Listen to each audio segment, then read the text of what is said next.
என் நெஞ்சில் குடியிருக்கும்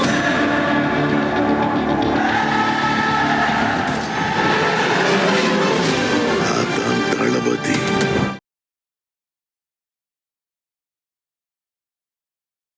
வெறும் எஃப்ஐஆர்ல மட்டும் இது பண்ணி அவரை கைது பண்ணாம வச்சிருந்தாரு. எந்த ஒரு ஆதாரமும் இல்லாத நிலைமையில இப்போ இந்த வீடியோ ஆதாரம் வந்து கிடைச்சிருக்கு. கைதா பண்ண மாட்டீங்களா? இவ்வளவு பெரிய கேமராங்க கையில வச்சு இப்படி அடிச்சாரு. என்கிட்ட கொடுத்து நீங்க கைது பண்ணுங்கன்னு சொன்னீங்கன்னா நான் பண்ணுவேன். கைது பண்ணுங்க நீங்க போய் காவல்துறையில தானே சொல்லணும். ஆமா, சட்ட ஒழுங்கு யார் கையில இருக்கு அது பாத்துக்கலாம், அதை பத்தி பேசிக்கலாம். இந்த நிருபர் தாக்கப்பட்டது அவங்களுடைய சேனல்ல, அந்த சேனல்லயே அது பத்தி ஒரு டிபேட் இல்லைன்னா அப்புறம் நீங்க வேற எங்க போய் பேசி என்ன பிரயோஜனம்? இப்ப பழனியாண்டிய கைது பண்ணா என்ன பண்ணலனா என்ன அப்படின்ற மாதிரியான நிலை தான் இருக்கு. பணத்தையும் வச்சுமே இந்த இலவசங்கள் இந்த சலுகைகள்னு வச்சே நம்ம வந்து இந்த ஆட்சியை இது பண்ணிடலாம், இந்த மக்களை நம்ம ரூல் பண்ணிடலான்ற ஒரு எண்ணத்திலேயே ரெண்டு கட்சிகளுமே இருக்காங்களா என்னன்றது தெரியல. அஃப்கோர்ஸ் இல்ல, இந்த இலவசங்கள் இந்த இதெல்லாம் கொடுத்தா மக்கள் நம்மளுக்கு ஓட்டு போட்டுருவாங்க. காலங்காலமா இருக்கக்கூடிய விஷயங்க இதெல்லாம். இது எதுவுமே நீங்க மாற்றல. அது 6 சிலிண்டர் ஒரு குடும்பத்துக்கு தேவைப்படுது அப்படின்னா 3 சிலிண்டர் நீங்க ஃப்ரீயா கொடுத்துறீங்க. 3 சிலிண்டருக்கு வந்து ஒரு சிலிண்டர் இன்னைக்கு 1000 ரூபாய் வாங்கினது 2000 ரூபாய் ஆக்குறாங்கன்னு வச்சுக்கோங்களேன். 6 சிலிண்டர் 6000 ரூபாய் கரெக்ட் தானே? உன் காசை வாங்கி தானே உங்ககிட்ட எப்படி சொல்றாங்க? நீங்க அப்படி போக முடியாதுல்ல. இன்னைக்கு உங்க காசு எடுத்துதானே அவங்க என்ன அவங்க காசை போட்டு கொடுக்குறாங்களா? உங்க காசை தான் எடுத்து உங்களுக்கு திருப்பி கொடுக்குறாங்க. கரெக்ட். நீங்க அப்படி நீங்க லாஜிக்கா சொல்றீங்க. நான் சொல்றது பொலிட்டிக்கலா சொல்றேன். அவங்களுடைய யோசனை எப்படி இருக்கும் தான் சொல்றேன். மக்களுடைய யோசனையை சொல்றேன். மக்கள் அப்படிதான் சிந்திப்பாங்க. ஓகே, 3000 ஒரு சேஃப் ஆகுது, 2000 கொடுக்குறேன்றாரு. அப்புறம் வீட்டுல ஒரு முதியோர் இருக்காரு, அவருக்கு ஒரு 2000 ரூபாய் காசு தரேன்றாரு. அவங்க மொத்தம் 3, 2, 5, 5, 2, 7, 7000 ரூபாய் கிட்ட நமக்கு வந்து கிடைக்கும் அப்படின்ற ஒரு சிந்தனை அவங்களுக்குள்ள வர செய்யும். அதுக்கு தான் இந்த மாதிரியான வாக்குறுதிகள் வந்து கொடுக்குறாங்க. இவர் என்ன சொல்றது, நம்ம என்ன கேட்கறது? அவர் சொல்லுவாரு, அதுக்காக நம்ம வந்து பேசாம இருந்துட முடியுமா? அதெல்லாம் அப்படிதான் பேசுவோம் அப்படின்னு சொல்லி ரொம்ப ஒருமையில வந்து விஜய் வந்து பேசியிருக்காரு. அப்படின்னு ஒரு 90 நாளைக்கு வந்து பிபி டேப்லெட் பக்கத்துல வச்சுக்கிட்டே தான் இருக்கணும். ஆமா, எந்த நேரமும் வச்சுக்கணும். விஜய் என்னைக்கெல்லாம் உடம்ப பாருங்க, என் உடம்ப பார்த்தாலே உங்களுக்கு எல்லாம். ஸ்டாலின் இல்ல, எல்லாருமே வச்சுப்பாங்க. ஸ்டாலின் வந்து விஜயை பார்த்து வச்சுக்க மாட்டாரு, இவங்களெல்லாம் பார்த்து அமைச்சர்களை பார்த்து வச்சுப்பாங்க. அமைச்சர்கள்லாம் விஜயை பார்த்து வச்சுப்பாங்க. எங்க இயக்கத்தை பார்த்து இப்படி சொல்லி, எங்க இயக்கத்தை பார்த்து நாங்க யாரு தெரியுமா, நாங்க எப்படிப்பட்டவங்க தெரியுமா, எறா அந்த பிபி மாத்திரைய எடுத்து போடுறான் நாள அப்படின்னு. காவைக்கால இருக்க மாவட்ட செயலாளர்கள் எல்லாருமே வந்து பணபலம் படைத்தவர்களோ படைபலம் உள்ளவர்களோ கிடையாது. சாதாரண ஆட்டோ டிரைவர்கள் கூட இருக்காங்க. அவங்க எல்லாம் போய் சொன்னா மாவட்ட செயலாளர் நீங்க இதை செய்யணும்னு சொன்னா காவல்துறை கேட்காது. அப்போ தெரிஞ்ச அதிகாரம் தெரிஞ்ச சட்டம் தெரிந்த ஒரு நபர் கொஞ்சம் போய் கேட்கும் போது அதுக்கு உங்களுக்கு அதிகார துணி மாதிரி தெரியுது. உடனே ஒரு அதிகாரத்துக்கு வந்துட்டா, ஏன்னா அதிகாரத்துல இருக்கிறவங்க எல்லாம் அராஜகம் பண்ணிட்டு இருக்கான், அதெல்லாம் கேட்க முடியல. கல்கவாரியில வச்சு ஒரு இது சம்பவம் பண்ண பாக்குறாங்க, அதை பத்தி கேட்க முடியல.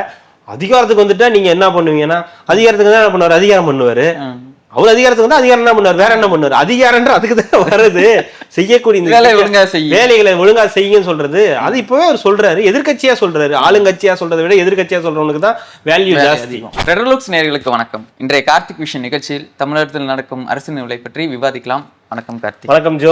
ரெட்ரோலுக்ஸ் சேனலை வந்து தொடர்ந்து சப்ஸ்கிரைப் பண்ணி ஆதரவு கொடுத்துக்கிட்டே வரீங்க. அது நாளுக்கு நாள் வந்து அதிகமாயிட்டே இருக்குன்றதை நாங்கள் தொடர்ந்து பார்த்துக்கிட்டு இருக்கோம். அதே போல் இன்னமும் செய்தவர்களுக்கு மிக்க நன்றி. சப்ஸ்கிரைப் செய்யாதவங்க சப்ஸ்கிரைப் செஞ்சுட்டு பார்த்தீங்கன்னா இன்னும் இது போல் நிறைய வீடியோக்கள் உங்களுக்கு வரும். சப்ஸ்கிரைப் பண்ணிவிட்டு அதில் வந்து ஆல் அப்படின்னு ஒரு ஆப்ஷன் இருக்கும், அதையும் வந்து பண்ணுங்கள். அப்போ தான் உங்களுக்கு எல்லா நோட்டிஃபிகேஷனும் வரும். ஷார்ட்ஸாக இருக்கட்டும், போஸ்ட்டாக இருக்கட்டும், எல்லா வீடியோ முதற்கொண்டு எல்லாமே உங்களுக்கு வந்து அந்த நோட்டிஃபிகேஷனில் வரும். நீங்கள் வந்து பார்க்க முடியும். அதே மாதிரி ரெகுலராக நீங்கள் போடுற கமெண்ட்ஸ் எல்லாமே நாங்கள் பார்த்துக்கிட்டு தான் இருக்கோம். மேலும் உங்களுக்கு அதாவது சில விஷயங்கள் நாங்கள் எடுத்து பேசணும் அப்படின்ற மாதிரி விஷயங்கள் உங்களுக்கு ஏதாவது தோணுச்சு, நாங்கள் இந்த மாதிரி டாபிக் நாங்கள் இன்னும் தொடலை, உங்களுக்கான கேள்விகள் ஏதாவது இருந்தது அப்படின்னா நீங்கள் அதையும் கமெண்ட்ஸில் சொல்லுங்கள். அதை நம்ம தனி ஒரு செக்மெண்ட்டாக இவங்க நம்ம ஆடியன்ஸுக்கு கமெண்ட் செக்மெண்ட் நம்ம படித்து அதுக்கான அது கூடிய சீக்கிரம் பண்ணலாம். அவங்களுடைய இதை வச்சு லைவ் கூட போடலாம். அப்படி இல்லைன்னா அந்த மாதிரி ஏதாவது கமெண்ட்ஸ் படிக்கிற மாதிரி கூட வந்து நம்ம லைவ் மாதிரி நம்ம நீங்க கேட்டீங்கல்ல, இதை பத்தி நாங்க பேசினா நல்லா இருக்கும்னு. தங்கம் முதலீடு பற்றி எப்படி, இது அமெரிக்க பொருளாதாரத்தை பத்தி கேட்க போறாங்க. அன்னைக்கு இருக்கு நம்ம 2 பேருக்கு இருக்கு. அதாவது இப்ப நான் என்ன சொல்றது, அந்த மாதிரியே எதுவும் கேட்டுறாதீங்க. ஜெனரல் டாபிக்ஸ் பொலிட்டிக்கல் இப்போ இருக்கிறதுல நம்மளோட இது அது நம்ம லைவ் கூட நம்ம ஏதாவது பிளான் பண்ணலாம். லைவ் கூட பிளான் பண்ணி அதுலேயே அவங்க கொஸ்டின்ஸ் ஏதாவது கேட்குறாங்க, இல்லை இது மாதிரி நீங்கள் பேசலை என்ன பார்க்குறீங்கன்ற மாதிரி இருந்ததுன்னா நம்ம அதுக்கு ஏதாவது ஆன்சர் பண்ணுற மாதிரி. உங்களுக்கு ஃபேன் ஃபாலோயிங் வேற ஜாஸ்தி ஆகிட்டே இருக்கு. அப்படிங்களா? ஆமா, எல்லாம் ஒன்றும் இல்லை. எல்லாம் பார்த்தீங்களா கேமராமேன்? எல்லாத்தையும் பார்த்தாரா? அதை மட்டும் பார்க்கலையா? இல்லை, வணக்கம் ஜோ, வணக்கம் கார்த்தி, நல்லா இருக்கு, எல்லாம் பேசுறீங்க அப்படின்னு இருக்கேன். நீங்கள் தான் ஸ்பீக்கர். 2 பேரும் தான், என்ன நீங்க தான் ஸ்பீக்கர். ஸோ உங்களுடைய கமெண்ட்ஸ் எல்லாம் பார்த்துட்டு தான் இருக்கோம். தொடர்ந்து சப்போர்ட் பண்ணுங்க. உங்களுடைய கமெண்ட்ஸையும் வந்து அதை பார்த்தும் சில விஷயங்களை நாங்கள் வந்து தெரிஞ்சுக்கிறோம். நம்ம அதுலேருந்து நம்ம நிறைய விஷயங்கள் தெரிஞ்சுக்கணும். சரி, பேசாத விஷயங்கள் எல்லாமே ஆமால இது நம்ம பேசியிருக்கலான்றது நம்மளுக்கு அப்புறம் தான் தெரியுது. அதுக்காக தான் இந்த பதிவு. சொல்லுங்க, போலாங்களா? தாராளமாக. இன்னைக்கும் ஒரு பட்டியல் போட்டு கொண்டு வந்திருக்கோம். பிரிச்சு நம்ம அன்னைக்கு பார்த்தோம் இந்த ஸ்ரீரங்க சட்டமன்ற தொகுதியை பழனி ஆண்டி அவர் எம்எல்ஏ வந்து இந்த அவருக்கு சொந்தமான இல்லை தொடர்புடைய அந்த குவாரியில் வந்து ஒரு சொந்தம் தானா நிரூபணம் ஆயிடுச்சிங்களா? அதுவும் அந்த பத்திரிகையாளர் வந்து தாக்கப்பட்டாங்க அப்படின்றது இன்னைக்கு பார்த்தீங்கன்னா அவரோட வீடியோ ஃபுட்டேஜே வந்து ரிலீஸ் ஆகிருக்கு. அவரே வந்து கேமராவெல்லாம் வச்சு பத்திரிகையாளர் மண்டையிலே நங்குன்னு அடித்தது, அவர் கத்துனதுன்னு சொல்லி வீடியோ ரிலீஸ் ஆயிருக்கு. அதுக்கான கண்டனமும் தாவேக்கா தரப்புலேருந்து கண்டனமும் இது பண்ணிட்டார். இப்போ இவர் தான் அதாவது வெறும் எஃப்ஐஆரில் மட்டும் இது பண்ணி அவரை கைது பண்ணாமல் வச்சுருந்தாரு. எந்த ஒரு ஆதாரமும் இல்லாத நிலைமையில இப்போ இந்த வீடியோ ஆதாரம் வந்து கிடச்சிருக்கு. கைதா பண்ண மாட்டீங்களா? இவ்வளவு பெரிய கேமராங்க கையில வச்சு இப்படி அடிச்சாரு. என்கிட்ட கொடுத்து நீங்க கைது பண்ணுங்கன்னு சொன்னீங்கன்னா நான் பண்ணுவேன். கைது பண்ணுங்க, நீங்க போய் காவல்துறையில தானே சொல்லணும். ஆமா, சட்ட ஒழுங்கு யாரு கையில இருக்கு அது பாத்துக்கலாம், அதை பத்தி பேசிக்கலாம். அதாவது பாலுக்கு பூனை பாதுகாப்பான்ற மாதிரி இருக்கு. இது நம்ம எப்படி பார்க்கலாம்? நாளைக்கு நாள் ஜோக்கு தைரியம் அதிகமாயிட்டே எப்படியாவது கோத்தோட போறீங்க. பாலுக்கு காவல் பூனை. Okay okay. இல்ல இது எப்படி இவர் கைது பண்ற நடவடிக்கை வருமா வராதா? சட்டம் ஒழுங்கு காப்பாற்றப்படுமா படாதா கார்த்தியின் பார்வையில்? இல்ல, பழனியாண்டி நம்ம ஏற்கனவே அன்னைக்கு பேசினதுதான். பழனியாண்டி வந்து இருந்தாரா இல்லையா அப்படின்றத நமக்கு தெரியாதுன்றத அன்னைக்கு நம்ம சொல்லியிருந்தோம். அதெல்லாம் நீங்க சந்தேகமே பட வேணாம், அவர் அங்கதான் இருந்தாரு அப்படின்னு சொல்ற மாதிரி அந்த ஃபுட்டேஜே வந்து இன்னைக்கு நியூஸ் தமிழ்ல வந்து ரிலீஸ் ஆயிருக்கு. அவங்க வந்து அதை ரிலீஸ் பண்ணியிருக்காங்க. அது தொடர்ந்து போட்டுக்கிட்டே இருக்காங்க. அந்த பெரிய அந்த வீடியோ கேமரா இருக்கும், நம்மலாம் வச்சு சின்னதா வச்சு பண்ணுவோம். ஆனா அந்த மாதிரி மெயின் ஸ்ட்ரீம் மீடியாலாம் பெரிய வீடியோக்கள் தான் எடுத்துட்டு போவாங்க. ஏன்னா லாங் டைம் ஸ்டோரேஜ் இருக்கணும், பேட்டரியை நிக்கணும்ன்றதுனால அந்த மாதிரி இதுதான் எடுத்துட்டு போவாங்க. அதை எடுத்து ஒருத்தர் தலையில அடிச்சிருக்காரு. அவர் கிட்டத்தட்ட 7 தையல் வந்து அந்த நிருபர் கதிரவனுக்கு வந்து போடப்பட்டிருக்கு. அப்படின்னும் போது அவருக்கு சொந்தமான ஒரு கொல்குவாரி தான் அது. 2023லயே அதுக்கு 23 கோடி ரூபாய் கிட்ட ஃபைன்லாம் போட்டு அது இது பண்ணக்கூடாதுன்ற மாதிரி சொல்லியிருக்காங்க. தேவைக்கு அதிகமான அந்த கற்கள் அங்கே வந்து கனிம வளங்களை வந்து எடுக்கிறாங்கன்ற பிரச்சனைகள் தான். அதை பற்றி இது பண்றதுக்கு தான் அங்க வந்து போயிருக்காங்க. இதையே வந்து பழனியாண்டி அவர்கள்ட்ட கேட்கும்போது என்ன சொல்றாருன்னா, அவங்களுக்கு தேவையில்லாத ஆகாத ஒரு குரூப்பை வந்து இதை வந்து செய்ய வச்சிருக்காங்க அப்படின்ற மாதிரி அவரு வந்து ஒரு பதில் சொல்றதா ஜூனியர் விகடன்ல வந்து எழுதியிருக்காங்க. அப்படின்னு ரைட் அப் பண்ணியிருக்காங்க. இதுல யோசிச்சு பாருங்க, ஒரு டைரக்ட் எம்எல்ஏவே வந்து அந்த இடத்துல அந்த நிருபரை வந்து அடிச்சிருக்காரு. அதற்கு வந்து இத்தனை ஆதாரங்கள் இருக்கு. நீங்க முதல்ல கேட்டீங்க கைது பண்ணுவாங்களா அப்படின்னு. கைது பண்றதா, அதை பத்தி பேசவே கூடாது, அதை பத்தி பேசவே முடியாதுன்ற நிலைமையில கைதுன்றதெல்லாம் அதீதமான ஒரு எண்ணம் தான், சிந்தனை தான். அதெல்லாம் கஷ்டம். அதிகபட்சம் திமுகலேருந்து இது வரைக்கும் திமுகலேருந்து எதுவுமே யாரும் பேசலை. இந்நேரத்துக்கு ஒரு விஜய் வந்து உங்களை வந்து தீய சக்தின்னு சொல்லிட்டாரு, உங்களுக்கும் எங்களுக்கு தான் போட்டின்னு சொல்லிட்டாரு அப்படின்னு சொன்னா உடனே செய்தியாளர்கள், செய்தி தொடர்பாளர் அந்த KS அவர் இளங்கோவன் அவர்கிட்ட போய் TS இளங்கோவன் நினைக்கிறேன், அதான் மாத்திக்கிங்க, இளங்கோவன் அவர்கிட்ட போயிட்டு உடனே மைக்கை நீட்டி இந்த மாதிரி சொல்லியிருக்காரு. என்னன்னா அவர் வந்து ஒரு பதில் கருத்து சொல்லுவாரு.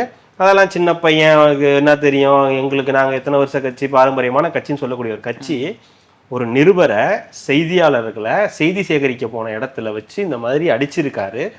அதுக்கு என்ன கருத்து தெரிவிக்கீங்கன்னு இது வரைக்கும் திமுகல இருந்து யாரும் போய் கேட்கல.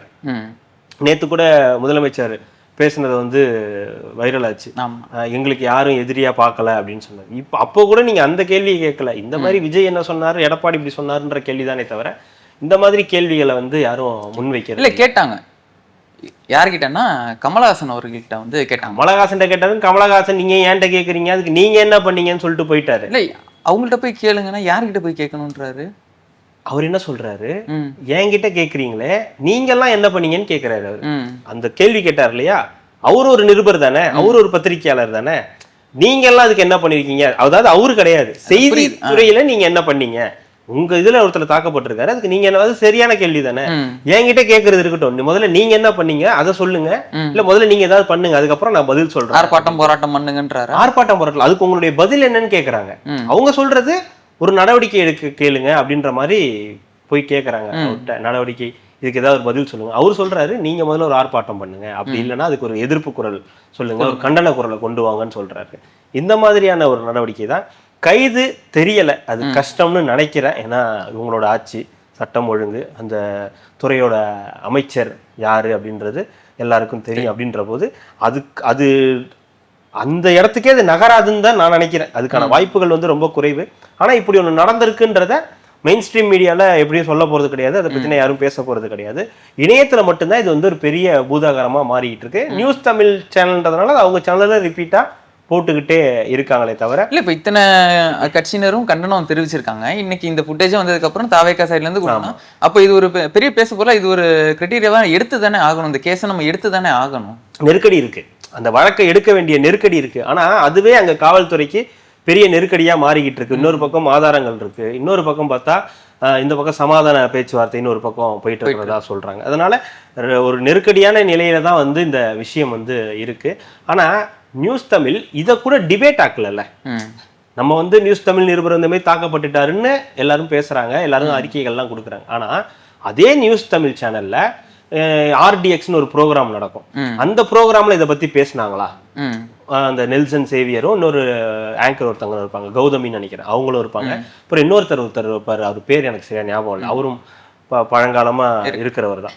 அவரும் இதை பத்தி என்ன பேசுறாங்கன்றது தெரியல. பேசுறோம் இல்ல, ஆர்டிஎக்ஸ் ப்ரோக்ராம் இல்லாம கோர்ட் அப்படின்னு ஒரு ப்ரோக்ராமும் பண்றாங்க. நீங்க கூட பாத்துருப்பீங்க, தாவேகாவை போட்டு வாங்குன்னு வாங்கியிருப்பாரு, முஸ்தபாவை போட்டு நீங்க பஞ்சாயத்து சொன்னீங்களா, பாஜக அந்த இதுக்கு பதில் சொன்னீங்களா, பட்ஜெட்டுக்கு பதில் சொன்னீங்களா போட்டு வாங்குன்னு வாங்கின நெறியாளர். இந்த விஷயத்துக்கு என்ன அல்ல உள்ளுக்குள்ள ஏதாவது ஒரு பண்றாரான்றது நமக்கு தெரியாது. ஆனா வெளி உலகுக்கு அவர் இந்த ட்வீட்டும் போடல, அதை பத்தி அவங்க ஒரு டிபேட் கூட வைக்கல. அதை வந்து ஆளுங்கட்சி இல்லாம எதிர்கட்சிகளை வச்சு வைக்கலாம், ஒரு டிபேட் வைக்கலாம், அந்த மாதிரி எதுவும் பண்ணல. ஆனா அதே விவாத மேடையில தான் திமுக ஆதரவாளர்களையும் வச்சு பேசுறாங்க. அவர்கிட்ட இவரே பேசியிருக்கலாமே, என்னங்க இந்த மாதிரி பண்ணியிருக்காருன்னு இவர் பேசலாம்ல, கேள்வி கேட்கலாம்ல. ஏங்க அது டிபேட்லயே அடுக்கடுக்கா கேள்வி, அது டிபேட்லயே வரலன்னும் போது நீங்க சட்டம் ஒழுங்கு பிரச்சனைன்னு சொல்ல, உங்களோட பிரச்சனைக்கு நீங்களே குரல். சட்டம் ஒழுங்கு பிரச்சனை இருக்குன்னு எல்லாரும் இங்க வந்து பேசுறாங்க. இந்த நிருபர் தாக்கப்பட்டது அவங்களுடைய சேனல்ல, அந்த சேனல்லயே அது பத்தி ஒரு டிபேட் இல்லைன்னா அப்புறம் நீங்க வேற எங்க போய் என்ன பிரயோஜனம்? இப்ப பழனியாண்டிய கைது பண்ணா என்ன, பண்ணலனா என்ன அப்படின்ற மாதிரியான நிலை தான் இருக்கு. சோ தேர்தல் நெருக்கத்துல இதெல்லாம் நடக்குதுன்னும் போது அவ்வளவு சீக்கிரம் அது கைதுக்கான நடவடிக்கை இருக்குமான்னு தெரியல. ஆனா திமுகவும் அவர் குறித்து எந்த விதமான அறிக்கையும் கொடுக்கல, அவர் மீது நடவடிக்கை எடுக்கிற மாதிரியும் வந்து தெரியல. வேற யாரும் இதை பத்தி பேசுற மாதிரி தெரியல. நியூஸ் தமிழ் மட்டும் அந்த சேனலை ரிப்பீட்டா போட்டுக்கிட்டு இருக்காங்க. அவங்க கிடைக்கிற ஃபுட்டேஜ் எல்லாம் இங்க இருந்தாலும் எடுத்து போட்டுக்கிட்டே இருக்காங்க, அது ரிப்பீட்ல ஓடிக்கிட்டே இருக்கு. மற்றபடி இதுல எதுவும் பெருசா நடக்க வாய்ப்புகள் இல்லைன்னு நம்புறேன். பார்ப்போம், நடந்தால் ஆச்சரியம், சந்தோஷம். எல்லாத்தையும் தூக்கி போட்டு உடச்சவங்க அந்த செல்போனையும் உடச்சிருந்தாங்கன்னா பிரச்சனை இருந்திருக்காது இல்லையே. அதுக்கு நேற்று கூட அந்த ஆடியோலாம் கூட வந்துச்சுல்ல, அது எப்படி அவங்களும் யோசிக்கிறாங்க, அது எப்படி உடஞ்ச போன்ல இருந்து ஆடியோ வந்துருக்கு, நாங்க தான் உடச்சோமே அப்புறம் எப்படி ஆடியோ வந்துச்சுன்னு அவங்களுக்கு ஒரு சந்தேகம் இருக்கு. அதுக்கு என்ன பண்றது, இப்பெல்லாம் தான் டெக்னாலஜி எங்கேயோ போயிட்டு இருக்குன்னு போது இப்போ வந்து ஏதோ 0000 தூக்கி போட்டு உடச்ச மாதிரி கேட்டுக்கிட்டு இருந்தா என்ன பண்ண முடியும்? அடுத்து இன்னைக்கு அந்த சிபிஐ விசாரணை, நம்ம அஜித் குமாரோட லாக்அப் டெத் நம்ம பார்த்தோம். அதில் இன்னைக்கு சிபிஐ விசாரணை வந்து தெளிவாக சொல்லிட்டாங்க, இது வந்து கொலை தான், அதாவது காவலர்களால் தாக்கப்பட்டு தான் இதாக இருக்காங்கன்றது ப்ரூஃப் பண்ணிட்டாங்க, உறுதி பண்ணிட்டாங்க. அதுக்கு கோர்ட்டும் கண்டனம் தெரிவிச்சிருக்கு. அந்த பொய்யா போடப்பட்ட வழக்கு, அந்த நிகிதா அப்படின்றவங்கள்ட்ட அந்த நகை திருடுபட்டுச்சுன்றது பொய்யான வழக்கு அப்படின்றது இன்னைக்கு வந்திருக்கு. த கிரேட் உமன் நிகிதா அவர்கள் வந்து அவர்களுடைய அந்த கபட நாடகம் வந்து இன்னைக்கு அரங்கேற்றப்பட்டிருக்கு. சில மாதங்களுக்கு முன்னாக இந்த காவலாளி அஜித் குமார் அவர்களுடைய படுகொலை தான் பெரிய பேசு பொருளாக இருந்துச்சு. மன்னிப்பெல்லாம் கூட கேட்டார் முதலமைச்சர், வந்து ஃபோனில் வந்து சாரி அப்படின்னு மன்னிப்பெல்லாம் கேட்டார். நேரில் போல, ஆனால் ஃபோனில் வந்து மன்னிப்பு கேட்டார். யாருமே கூட போகலன்னு நினைக்கிறேன். திமுக அங்கே இருக்கிற லோக்கல் திமுகவினர் போனாங்கன்னு நினைக்கிறேன். மற்றபடி வேறு யாருமே வந்து போகலை, அவர் வீட்டுக்கு கூட போகலை. அங்கேருந்த அமைச்சரோ சம்திங் யாரோ போனதான் ஞாபகம், மற்றபடி யாரும் போகலை. ஏன் வந்து கள்ளக்குறிச்சிக்கு இதுக்கு கரூர் போனாங்கன்னு கேட்கக்கூடாது இந்த நேரத்தில், அது சரியான கேள்வியாக இருக்காது. இப்போ பார்க்கும்போது இந்த சம்பவம் அப்படின்றது எவ்வளவு மோசமான மனநிலையில இருக்காங்க அப்படின்றது, காவலர்கள் எவ்வளவு மோசமான மனநிலையில இப்ப இருந்திருக்காங்கன்றது தெரியுது. நீதிபதி அதை படிச்சு பார்க்கும்போது, படிச்சுட்டு அந்த கேஸை படிச்சு சொல்லாது பதறுது. இதை படிக்கும் போது, இதை பத்தி சொல்லும் போதே பதறுது. எந்த ஒரு முகாந்திரமும் இல்லாம ஒரு அடிப்படை வழக்கே இது இது இது இல்லாம ஒரு பொய் வழக்குல ஒருத்தர் வந்து இப்படி கொல்லப்பட்டிருக்காருன்றது பெரிய பாரமா இருக்கு அப்படின்ற அளவுக்கு வந்து நீதிபதிகள் வந்து கருத்தை வந்து சொல்லியிருக்காங்க. அஜித்குமாருடைய படுகொலை மிகப்பெரிய வந்து ஒரு அதிர்வலைகளை தமிழ்நாட்டில் ஏற்படுத்துச்சுன்றது உண்மை. அது வந்து சட்டம் ஒழுங்கு கேள்விக்குறியா இருக்கட்டும், காவலர்களுடைய மனநிலை என்னவா இருக்குன்னு சொல்றதா இருக்கட்டும் அப்படின்றது, எப்படி நம்ம வந்து அதிமுகவுக்கு எப்படி ஒரு பொள்ளாச்சி சம்பவம் அந்த மாதிரிலாம் சொல்றாங்களோ, தூத்துக்குடி துப்பாக்கிச்சூடு சொல்றாங்களோ, அதே மாதிரி திமுகவுக்கு இந்த சம்பவம் அஜித்குமார் படுகொலை அப்படின்றது ஒரு காவல்துறை படுகொலை அப்படின்றது பெரிய ஒரு சம்பவம் தான். அது வந்து அது எப்பவுமே ஒரு கரும்புள்ளியா இருந்துகிட்டே இருக்கும். அது இன்னைக்கு உயர்நீதிமன்றமும் ஊர்ஜிதப்படுத்திருச்சு. உயர்நீதிமன்றமும் சொல்லிடுச்சு இந்த வழக்கில் நாங்கள் சும்மா இருக்க மாட்டோம் அப்படின்ற அளவுக்கு அவங்களும் வந்து சொல்லியிருக்காங்க. ஸோ அஜித்குமாருக்கு ஒரு நீதி கிடைக்கும் அப்படின்றது நம்ம நம்பலாம். ஏற்கனவே அது சிபிஐயும் உறுதிப்படுத்திச்சுன்றதுனால ஒருவேளை சிபிஐ இதுக்கு அரசு தரப்பு ஒருவேளை உச்சநீதிமன்றத்துக்கு மேல்முறையீடு அப்படின்னு போனாங்கன்னா அப்போ அதை பற்றி நம்ம வந்து தெரிஞ்சுக்கலாம். ஏன்னா ஏற்கனவே சிறுமி அந்த பாலியல் வழக்கு, அண்ணா நகர் சிறுமி பாலியல் வழக்கிலேயே உச்சநீதிமன்றத்துக்குலாம் போனாங்க, சிபிஐக்கு போகக்கூடாது அப்படி இப்படின்னு ஏகப்பட்ட பஞ்சாயத்து இருக்கு.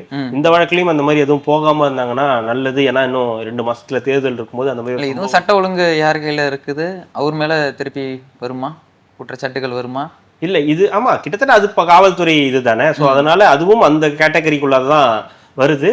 அது அந்த துறை அமைச்சருக்கான ஒரு இதுவாக தான் நம்ம வந்து பிளாக் மார்க்காக தான் வந்து பார்க்கணும். ஏன்னா ஃபர்ஸ்ட் பார்த்ததும் பிளாக் மார்க் தான், ரெண்டாவது பார்க்கறதும் கிட்டத்தட்ட பிளாக் மார்க் தான். ஸோ காவல்துறையோட செயல்பாடுகள் எப்படி இருக்கு, காவல்துறை யாருக்கும் அதிகாரம் யாருக்கிட்டையும் வந்து ஒரு இதுவா இல்லை, அடங்கி இல்லை அப்படின்றது அவங்க கைமீறி தான் எல்லாமே போயிட்டு இருக்கு. அரசுடைய கட்டுப்பாட்டில் காவல்துறை இல்லை, காவலர்கள் இல்லைன்ற மாதிரியான ஒரு நிலை வந்து இந்த மாதிரி வழக்குகள் பார்க்கும்போது தெரியுது. அதிகாரிகள் தானே இப்போ நீங்க அரசு வந்து சில நல்ல இல்ல ஒரு சில அதிகாரிகள் வந்து நல்லதும் பண்ணியிருக்காங்க, நிறைய நல்லது பண்ணியிருக்காங்க. இல்லை இப்போ 2 நாளைக்கு முன்னாடி பார்த்தீங்கன்னா நெல்லையில் பார்த்தீங்கன்னா சிவமதின்னு சொல்லிட்டு ஒரு கல்லூரி மாணவி கல்யாணம் பண்ண February 9 என்னமோ கல்யாணம் இதாக இருக்கு. அவங்க காதலிச்ச ஒருத்தரோட அவர் வந்து தாழ்த்தப்பட்ட சமூகத்தை சேர்ந்தவங்க அப்படின்றதுனால அவங்க வீட்டுக்கு தெரிஞ்சு எதிர்ப்பு எல்லாமே அந்த பொண்ணு வந்து இறந்துட்டாங்க அப்படின்னு சொல்லி, அதாவது கழுத்தில் காயம்லாம் இருக்குது, ஆஸ்பத்திரியில் போய் அட்மிட் பண்ணாங்க, இறந்துட்டாங்க அப்படின்னா அந்த காதலன் வந்து சொல்லியிருக்காரு இது மாதிரி அவங்க சித்தப்பாவை யாரோ ஒருத்தர் தான் ஒரு எதிர்ப்பு கொடுத்துட்டு இருந்தாங்க, இது கொலை தான் அப்படின்னு இவர் பேட்டி கொடுக்குறாரு. போஸ்ட்மார்ட்டம்லாம் ஆனால் இல்லை அப்படின்னு வந்திருக்கு. இது வந்து ஆணவ படுகொலை இல்லை அப்படின்னு வந்து போலீஸ் தரப்புலையும் சொல்லப்பட்டிருக்கு. அதாவது பிரச்சனைகள் போராட்டங்கள் வர முன் காப்பாற்றிருக்கப்பட்டிருக்கு. நெல்லை ஆணவ கொலை இதெல்லாம் வந்து ஒரு மாதிரி ஒன்னாவே இருக்கிற மாதிரி நமக்கு ஒரு ஃபீலிங் இருக்கும். ஜென்ரலாகவே அந்த மாதிரி கவின் ஆணவ படுகொலை அந்த மாதிரி நடந்த ஒரு சம்பவம் தான். அதற்கு முன்னாடி நடந்த பல சம்பவங்கள் சொல்லலாம். இப்போ அந்த பொண்ணு சிவமதி அவங்களுடைய அந்த மரணமும் ஒரு மர்ம மரணமா இருக்கு. 2 நாளைக்கு முன்னாடி நடந்த சம்பவம் பெரிய தமிழ்நாட்டிலையும் ஒரு பெரிய அதிர்வலைகளை ஏற்படுத்தி இருக்கணும். ஆனால் பெரிய அளவுக்கு அது ஒரு பேசு பொருளா மாறாம போனதுக்கு என்ன காரணம் தெரியல. கிட்டத்தட்ட அவங்களும் காதல் செஞ்சிருக்காங்க. ஒரு பழங்குடியின ஆண் தான். கல்யாணம் பண்ண போறோன்ற அந்த டைம்ல அவங்க வந்து தற்கொலை செஞ்சுக்கிட்டதா வந்து சொல்றாங்க. ஆக்சுவலா அது ஆணவ கொலைதான் சொல்லி உறுதிப்படுத்துறாங்க. அங்க இருக்கக்கூடிய மக்கள், அவங்கள்ட்ட பேசுறவங்களா இருக்கட்டும், மற்றவர்களாகட்டும், அவருடைய காதலனா இருக்கட்டும், எல்லாரும் அது வந்து ஆணவ கொலை தான் சொல்றாங்க. ஆனா போலீஸ் தரப்பு என்ன சொல்றாங்க, போஸ்ட்மார்ட்டம் ரிப்போர்ட் முடிஞ்சோடனே தற்கொலை அப்படின்னு ஒரு விஷயத்தை வந்து உறுதிப்படுத்துறாங்க. இதை எப்படி எடுத்துக்கிறதுன்னு தெரியல. ஏன்னா இது மேல்முறையீடு ஏதாவது வழக்குகள் போட்டு அதுல ஏதாவது தெரிய வந்தாதான் இந்த மாதிரி வழக்குகள்லயே தெரிய வருது உங்களுக்கு. ஸோ இப்போ நமக்கு ஒருவேளை அஜித்குமார் வழக்குல இங்க இருக்கக்கூடிய ஆணையமே ஏதாவது இருந்திருந்தா நமக்கு அது தெரியாம கூட போயிருக்கும். சிபிஐ வந்ததுனால இது இல்லை, இது வந்து இதுதான் படுகொலை செய்யப்பட்டிருக்காரு அப்படின்றது உறுதிப்படுத்தப்பட்டிருக்கு. அந்த மாதிரி இந்த மாதிரியான வழக்குகளுக்கும் இந்த மாதிரி தான் தெரிய வேண்டியிருக்கு. ஸோ ஆணவ கொலை கிட்டத்தட்ட நம்ம ஊர்ல இந்த சமூக நீதினு சொல்லக்கூடிய இந்த திராவிட மாடல் அரசுல அதிகமாயிட்டே போகுதுன்றதை நம்மளால கண்கூட பார்க்க முடியுது சமீப நாட்கள்ல. அதுவும் இந்த 4.25 வருஷத்துல வந்து பாத்தீங்கன்னா எக்கச்சக்கமா நடந்துகிட்டே இருக்கு. அது ஆணவ கொலைதான்னு தெரியாத அளவுக்கு நடந்துகிட்டு இருக்கு. இப்ப கூட இது வந்து தற்கொலையா அப்படின்னு சொல்லி கிட்டத்தட்ட கேஸ் க்ளோஸ்ட் அப்படின்ற அளவுக்கு தான் வந்து போயிருக்குது. எந்த அளவுக்கு உண்மைன்னு தெரியாது. ஸோ இது வழக்கா வந்து அதுக்கப்புறம் தான் அது வந்து தெரிய வரும். ஸோ நேரடியாக வந்து இதை ஆணவ கொலை அப்படின்னு நம்மளால உறுதிப்படுத்த முடியாது. ஏன்னா இப்போ போலீஸ் தரப்பு அவங்கள்ட்ட வந்து தற்கொலை அப்படின்ற ஒரு விஷயத்தை சொல்றாங்க. ஸோ அப்படி பார்க்கும்போது வெயிட் பண்ணி பார்க்கணும் அதுக்கான வழக்குகள் ஏதாவது வருதா அப்படின்றது. ஏன்னா இது தேர்தல் நேரமா இருக்கிறதுனால எவ்வளவுக்கு எவ்வளவு நீங்க க்ளோஸ் பண்ண முடியுமோ அவ்வளவுக்கு எவ்வளவு க்ளோஸ் பண்ண தான் பார்ப்பாங்க. பிரச்சனைகளை வெளியே வர விடாம. ஏன்னா இப்போ இது ஒரு நெல்லையில நடந்திருக்கக்கூடிய சம்பவம் எவ்வளவு பெரிய விஷயமா இருக்கும், எவ்வளவு பூதாகாரமா மாறி இருக்கணும். ஆனா அது மாறவே இல்லை பாருங்க. அது அப்படி ஒரு நியூஸ் வந்தது நிறைய பேருக்கு தெரியாது. ஏதோ ஒரு சில நபர்கள் மட்டும்தான் பேசினாங்க.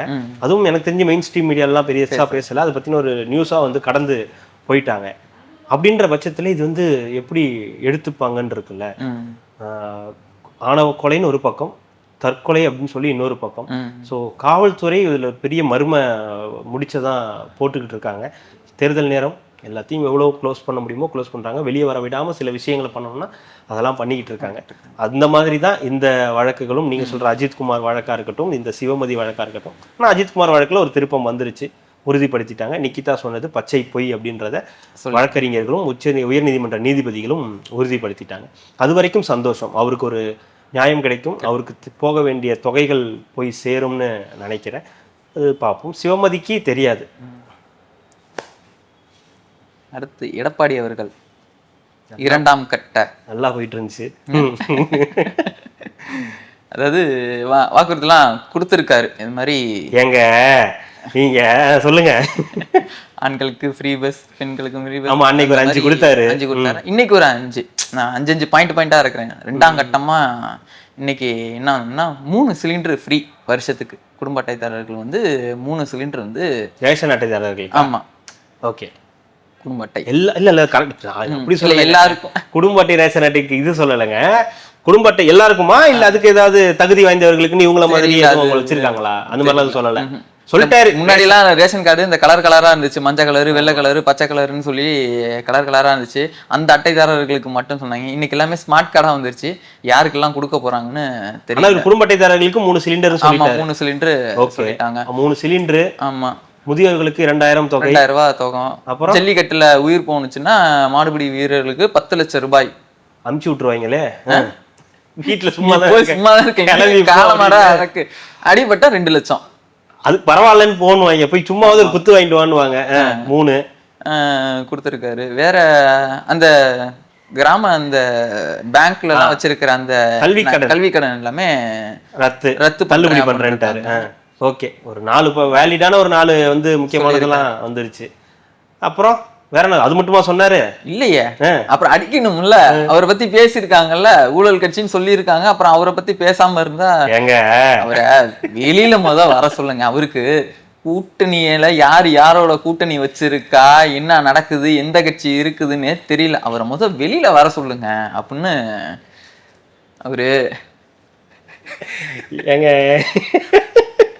எனக்கு ரொம்ப பிடிச்சிருக்கு. அவரு கிண்டல்லாம் பண்ணல, எனக்கு அவர் சொல்ற விதத்தை மேனரிசம் தானே அது, கிண்டல்லாம் கிடையாது.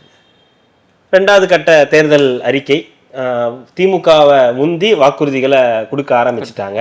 ஸோ அதன் அடிப்படையில் தான் இந்த சிலிண்டர் 3 சிலிண்டராக இருக்கட்டும், கல்வி கடன் தள்ளுபடி, முதியோர்களுக்கு வந்து 2000 ரூபாய் வழங்குறது, அது எல்லாமே வந்து 1 by 1 வந்து சொல்லிக்கிட்டு இருக்காங்க. ஓகே தான். இதில் வந்து இந்த வாக்குறுதிகள் அரசியலாக பார்க்கும்போது வாக்குறுதிகளை முன்கூட்டியே வந்து சொல்கிறாங்க.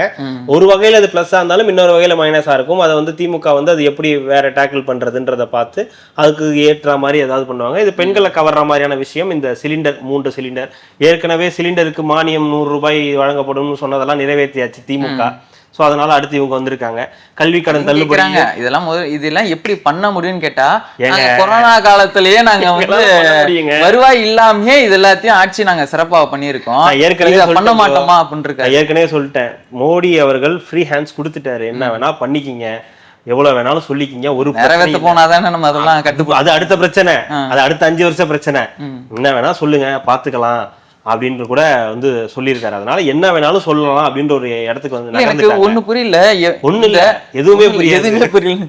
இந்த இலவசங்களும் இந்த பணத்தையும் வச்சுமே, இந்த இலவசங்கள் இந்த சலுகைகள்னு வச்சே நம்ம வந்து இந்த ஆட்சியை இது பண்ணிடலாம், இந்த மக்களை நம்ம ரூல் பண்ணிடலான்ற ஒரு எண்ணத்திலேயே 2 கட்சிகளுமே இருக்காங்களா என்னன்றது தெரியல. அஃப்கோர்ஸ் இல்ல, இந்த இலவசங்கள் இந்த இதெல்லாம் கொடுத்தா மக்கள் நம்மளுக்கு ஓட்டு போட்டுருவாங்க. காலங்காலமா இருக்கக்கூடிய விஷயங்க இதெல்லாம். இது எதுவுமே நீங்க மாற்றல. அது போன ஜென்ரேஷன் வரைக்கும் ஓகே, இந்த ஜென்ரேஷனுக்கு அது எடுபடுமா? எல்லா ஜென்ரேஷன்லயும் யங்ஸ்டர்ஸ் இருந்து தானே இருக்காங்க. இருந்திருக்காங்க. ஓகே, அன்னைக்கு இருந்த காலகட்டம் வேற, இன்னைக்கு இருந்த காலகட்டம் இருக்கட்டுங்க. இந்த ஜென்ரேஷன்ல இருக்கக்கூடியவங்களுக்கும் ஏதாவது ஒரு அறிவிப்புகள் அறிவிச்சா அவங்களும் மாறுவதற்கான வாய்ப்புகள் இருந்தா அப்ப என்ன பண்ணுவீங்க? முன்னாடி நம்ம வேலைக்கு போகணும், பணம் சம்பாதிக்கணும்ன்ற அந்த ஒரு மைண்ட் செட்ல எல்லாரும் ஒரு நோக்கம். இன்னைக்கு நான் உனக்கு 1 லட்ச ரூபாய் கொடுத்தானும் 1 லட்ச ரூபாய் பணத்தை வச்சு நான் என்ன லைஃப்ல அனுபவிச்சேன்ற கேள்விதான் இன்னைக்கு எல்லாருமே கேட்கறாங்க. ஸோ நம்ம லைஃப்பை வந்து எப்படி வாழணுன்றத ஒரு ப்ரிப்பரேஷனோட இன்னைக்கு இருக்கிறவங்க வந்து ஒரு தெளிவாக தான் இருக்காங்க. திருப்பவும் இந்த இலவசங்கள் இதெல்லாம் கொடுத்து இதுக்கு வேல்யூ இல்லைன்னு நீங்க நினைக்கிறீங்களா? இருக்காதுன்னு நினைக்கிறீங்களா? 3 சிலிண்டர் நீங்க உங்களுக்கு தெரிந்த வீட்டு பெண்கள்கிட்ட கேட்டு பாருங்க, இல்ல ஒரு நடுத்தரமான பெண்கள்கிட்ட இருந்தா உங்கள்கிட்ட கேட்டு பாருங்க, இல்ல உங்க அம்மா கிட்டயே கேட்டு பாருங்க. 3 சிலிண்டர் தரேன்னு சொல்றாரு, உங்களோட இது எப்படி இருக்குன்னு யோசிச்சு பாருங்க. 3000 ரூபாய் மிச்சம் வருஷத்துல, 12 மாசத்துல 3000 ரூபாய் மிச்சம்.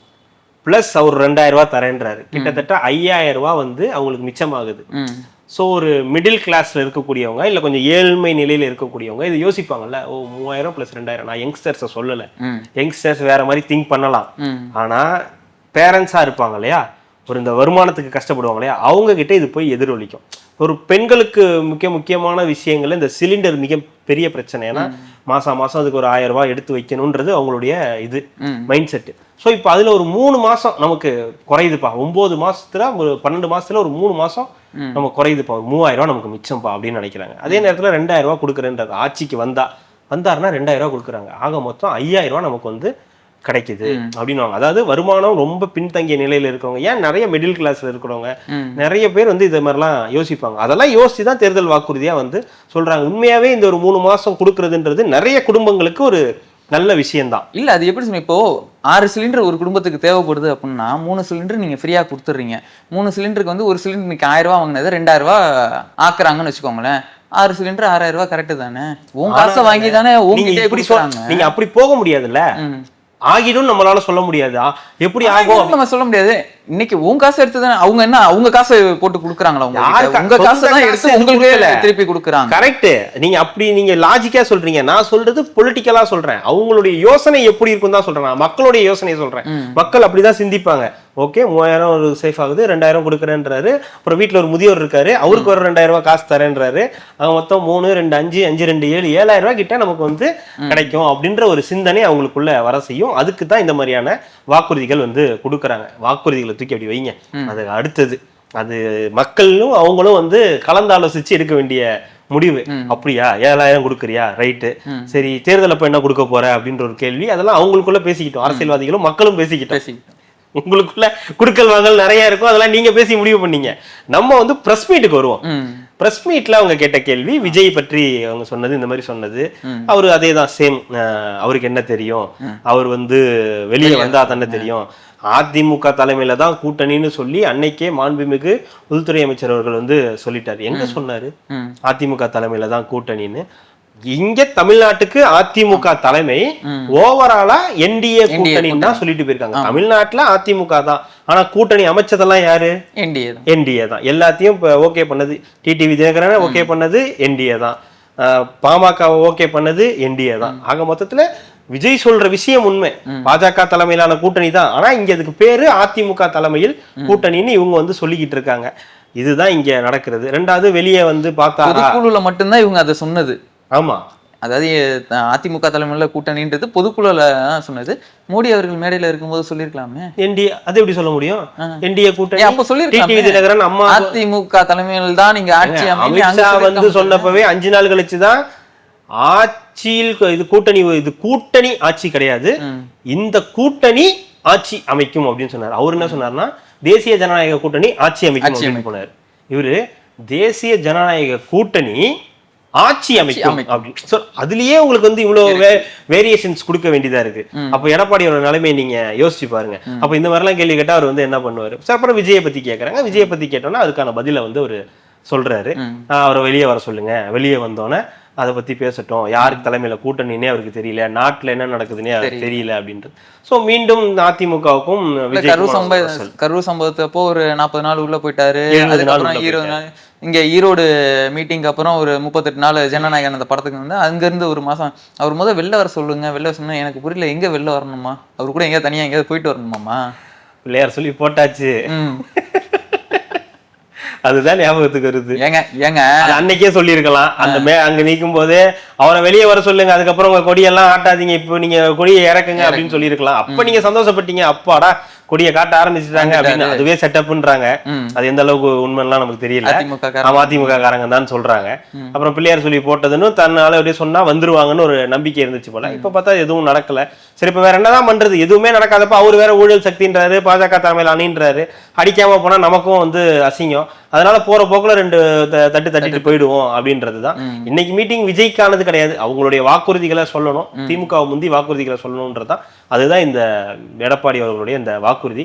இது ஓரளவுக்கு போகும் தான் நான் நம்புறேன். பெண்கள்கிட்ட போகிறதுக்கு வாய்ப்புகள் இருக்கு. ஆனா நீங்க சொல்ற மாதிரி ஜென்ரேஷன் ஒரு பிரச்சனை இருக்கு. ஆனா எல்லா காலத்திலயும் ஜென்ரேஷன்கள், இளைய சமுதாயம் இருந்துட்டு தான் இருக்கு. இதை பெண்களும் நடுத்தர குடும்பத்தினர்களும் எப்படி அணுகுறாங்கன்றது இருக்கு. ஏன்னா அந்த மைண்ட் செட் பயங்கரமான மைண்ட் செட். ஏன்னா நீங்க யோசிச்சு பாருங்க, 3 கொடுக்க போறாங்கன்னே இங்க ஒரு 3000 வரப்போற 2000 யோசிச்சு பார்த்தாங்கன்னா உங்களுக்கு ஒரு 5000 பெனிஃபிட் அப்படின்னு யோசிச்சாங்கன்னா சொல்ல முடியாது. போய் அமுக்கிட்டு வந்தாலும் வந்துருவாங்க. யோசிச்சுதான். இதுக்கப்புறம் தாவேகாவுடைய வாக்குறுதிகள், திமுகவுடைய வாக்குறுதிகள்லாம் வந்ததுக்கு அப்புறம் தான் அது தெரியும். இப்போதைக்கு உங்களுக்கு பெட்டரா இருக்குன்னு நினைப்பாங்க. திடீர்னு வாக்குறுதி கொடுத்து நாங்க 6 கொடுக்குறோம், சிலிண்டர்கள் 6 கொடுக்குறோம், உங்களுக்கு பிரச்சனையே இல்லை, 6 ஃப்ரீ பாத்துக்கிறோம் அப்படின்ட்டாங்கன்னா, ஏன்னா உங்களுக்கு மேல அவங்க. அதனால அந்த இது இருக்கு, பிரச்சனை இருக்கு. பார்ப்போம். இவரு தான் இங்க பேசுறாருன்னு பார்த்தோன்னா, இங்கிட்ட ஒருத்தர் ஒரு மீட்டிங்ல அன்பரசன் அவர்கள் திமுக அவர் தானே, அவரை பத்தி பேசக்கூடாதுன்னு தான் நினைக்கிறேன். தலைமையும் பேச வேண்டாம்னு சொல்றேன். ஆனா அவரை பத்தி பேசாம இருக்க முடியல. எரிச்சலா இருக்குல்ல. எவ்வளவு பேரை பார்த்திருப்போம். நீங்க எல்லாம் ஒரு ஆளா பார்த்துருவோம். ஏன் பேசுறீங்க? முடியல, அது வழி, வேற டிபார்ட்மெண்ட். பாத்தீங்களா அந்த பேட்டிய? பார்த்தேன். கிட்டத்தட்ட ஒரு 4 நிமிஷம் கிட்ட 5 நிமிஷம் கிட்ட பேசியிருக்காரு. லோக்கல்ல ஏதோ ஒரு மீட்டிங் போல அங்க பேசியிருக்காரு. முடியலைங்க, என்னால முடியல அப்படின்னு சொல்ற மாதிரி போட்டு பொழந்துட்டாரு. வன்மத்தை முழுசா கக்கிட்டாரு. அதுவும் ரொம்ப ஒருமையில அவன் இவன் அப்படி இப்படி எல்லாம் எவ்வளவோ பேரை பார்த்துட்டான். இதேதான் நீங்க சொல்லிக்கிட்டு இருக்கீங்க. ஆரம்ப காலத்துல இருந்து இதுதான் சொல்லிட்டு இருக்காங்க. எல்லாரையும் பார்த்துட்டோம் அப்படின்னு சொல்லிட்டு இருக்காங்க. அதெல்லாம் ஓகே தான், உண்மை. நீங்க எல்லாரையும் பார்த்தீங்க, எல்லாம் வச்சீங்கன்றதெல்லாம் உண்மைதான். ஆனா நீங்க தான் உங்க ஆள் சொல்றாரு யாருமே எதிரி கிடையாதுன்னு நேத்து தான் சொல்லிட்டு போறாரு. மறுபடியும் அதே டைலாக் தான். நம்மவர்கள் நாளை காலை யாரும் பிரச்சனை பண்ணிடக்கூடாதுன்னு தான் நான் யோசிக்கிறேன், அதனாலதான் எனக்கு தூக்கமே வர மாட்டேங்குது அப்படின்னு சொல்றாரு. அப்புறம் ஒரு முதலமைச்சருடைய பேச்சுக்கு மரியாதை இல்லைன்னு தான் அர்த்தம், வேற ஒண்ணும் இல்லை. இவர் என்ன சொல்றது, நம்ம என்ன கேட்கறது?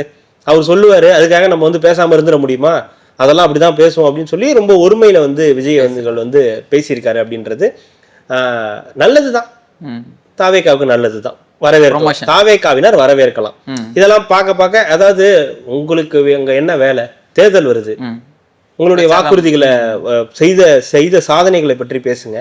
எவ்வளவு சாதனைகள் இருக்கு நீங்க செஞ்சிருக்கிறதா திராவிட மாடல் ஆட்சியில சொல்றீங்க, அதெல்லாம் எடுத்து சொல்லுங்க. உங்க தொகுதிக்கு நீங்க என்னெல்லாம் பண்ணிருக்கீங்க அதை பத்தி சொல்லுங்க. அதோட கடந்து போயிருக்கலாம். அதுக்கு எதுக்கு நீங்க உங்களுக்கு இதுவே இல்லாத, ஆளே இல்லாத, கம்பேரிசனே பண்ண முடியாத ஒரு ஆளை எடுத்துட்டு நீங்க துச்சமா மதிக்கிற ஒரு நபரை பொறுத்து ஏன் நீங்க பொதுவெளியில மேடையில பேசணும்? அதையும் எடுத்துக்குங்கன்னு வேற சொல்றாரு. எடுங்க எடுத்து எல்லாத்தையும் போடுங்க அப்படின்றாரு. இதெல்லாம் என்னன்னா அவங்களையெல்லாம் ஒன்றும் பண்ண முடியாது. திமுகல ஸ்டாலினாலேயே அவங்களையெல்லாம் ஒன்றும் பண்ண முடியாது அப்படின்னு அவங்களாம் நம்புறாங்க. ஏன்னா அவங்களாம் சீனியர்ஸ், அவங்களாம் தான் வெற்றியை உறுதிப்படுத்துறவங்க. அவங்களாலதான் செலவு பண்ண முடியும், செலவு பண்ணி அந்த தொகுதியில ஜெயிக்க வைக்க முடியும். வேற யாராவது நிக்க வச்சாலும் தோக்கடிச்சிருவாங்க, இல்லைன்னா தலைமைக்கு எதிராக ஏதாவது கிளம்புவாங்க, ரொம்ப டென்ஷன் ஆவாங்க. அது இல்லாம ஸ்டாலின் அவர்களுக்கும் இவங்களையெல்லாம் விடுறதுக்கு மனசு கிடையாது. அதனால இவங்களையெல்லாம் விட மாட்டாங்க. அவங்க சிவாஜி கிருஷ்ணமூர்த்தியும் விட மாட்டாங்க, இந்த மாதிரி அமைச்சர்களையும் விட மாட்டாங்க, இந்த மாதிரி எம்எல்ஏக்கள் அடிச்சு இது பண்ற எம்எல்ஏக்களையும் ஒரு 90 நாளைக்கு பிபி டேப்லெட் பக்கத்துல வச்சுக்கிட்டே தான் இருக்கணும். ஆமா, எந்த நேரமும் வச்சுக்கணும். விஜய் என்னைக்கெல்லாம் உடம்ப பாருங்க, என் உடம்ப பார்த்தாலே உங்களுக்கு எல்லாம். ஸ்டாலின் இல்ல, எல்லாருமே வச்சுப்பாங்க. ஸ்டாலின் விஜயை பார்த்து வச்சுக்க மாட்டாரு, இவங்களெல்லாம் பார்த்து அமைச்சர்களை பார்த்து வச்சுப்பாங்க. அமைச்சர்கள்லாம் விஜயை பார்த்து வச்சுப்பாங்க. எங்க இயக்கத்தை பார்த்து இப்படி சும்மா சொல்லி இருங்க. எங்க இயக்கத்தை பார்த்து நாங்க யாரு தெரியுமா, நாங்க எப்படிப்பட்டவங்க தெரியுமா, எறா அந்த பிபி மாத்திரைய எடுத்து போடுறான் நாள அப்படின்னு.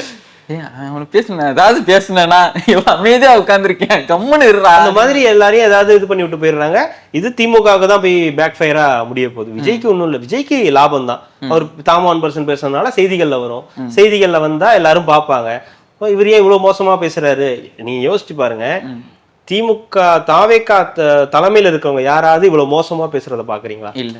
அங்க கூட ஆதவர்ஜனா ஏதாவது வந்து அன்னைக்கு அந்த இதுல பேசுனதான் கை வச்சுப்பாரு, என் தலைமை மேல வச்சுப்பாரு, அந்த அளவுக்கு போறாரே தவிர ஒருமையில பேசல.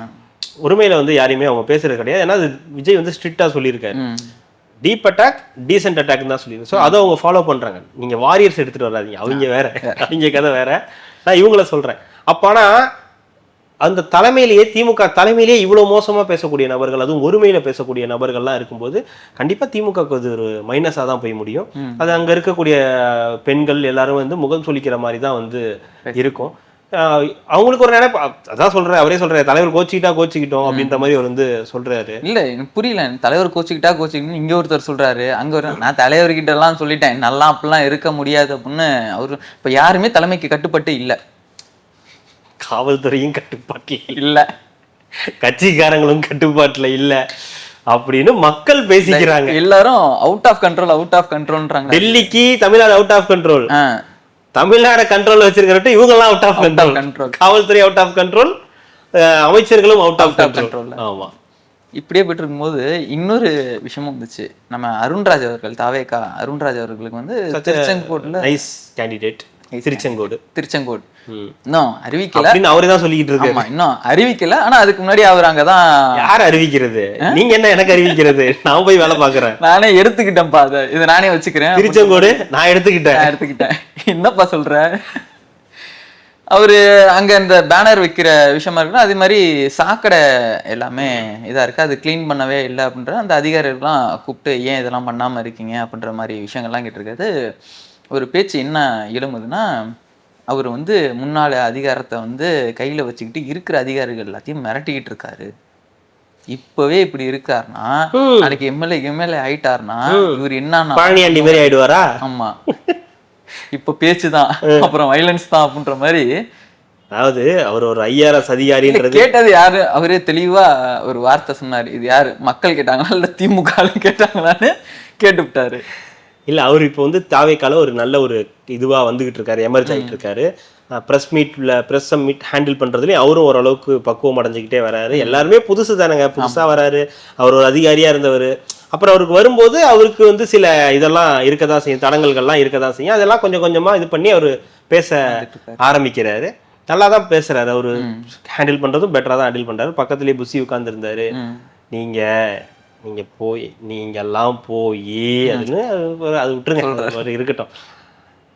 அருண்ராஜ் அவர்கள் வந்து ஒரு IRS அதிகாரின்றது எல்லாருக்குமே தெரியும். அவர் அந்த கட்சியில சேர்றதுக்கு முன்னாடியே அவர் பிரபலம் ஆயிட்டாரு, இந்த மாதிரி ஒருத்தர் வரப்போறாரு அப்படின்னு.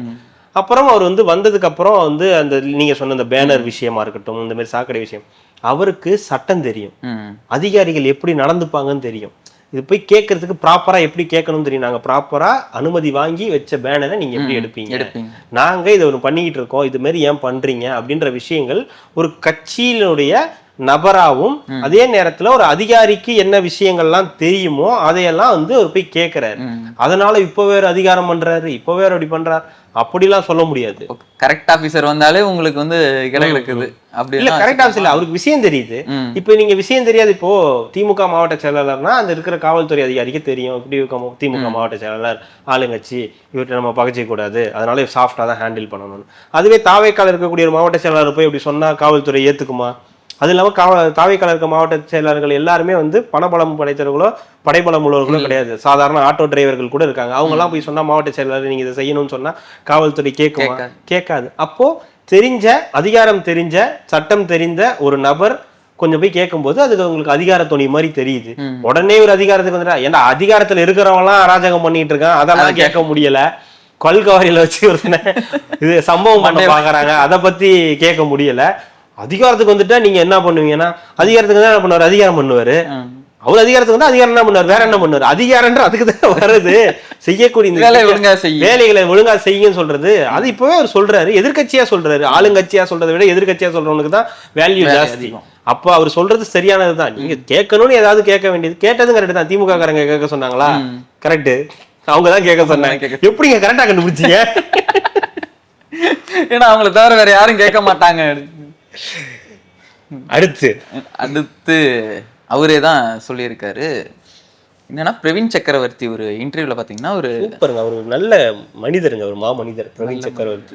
வராது வந்த மாமணி போல அப்படின்னு பிரவீன் சக்கரவர்த்திய தாவேக்காரங்க புகழ்ந்துகிட்டு இருக்காங்க. என்னங்க அவரு தாங்க விசில் சின்ன காங்கிரஸ்லயும் பிரவீன் சக்கரவர்த்தி யாருக்கும் தெரியாதான்.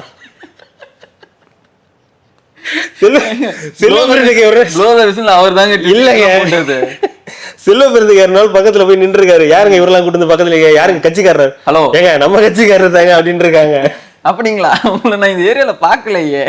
அந்த மாதிரி ஒரு நபர் தான் பிரவீன் சக்கரவர்த்தி. ஆனா தாவேக்கால எல்லாருக்கும் பிரவீன் சக்கரவர்த்திய தெரியுது. ஏய் இவர்ரா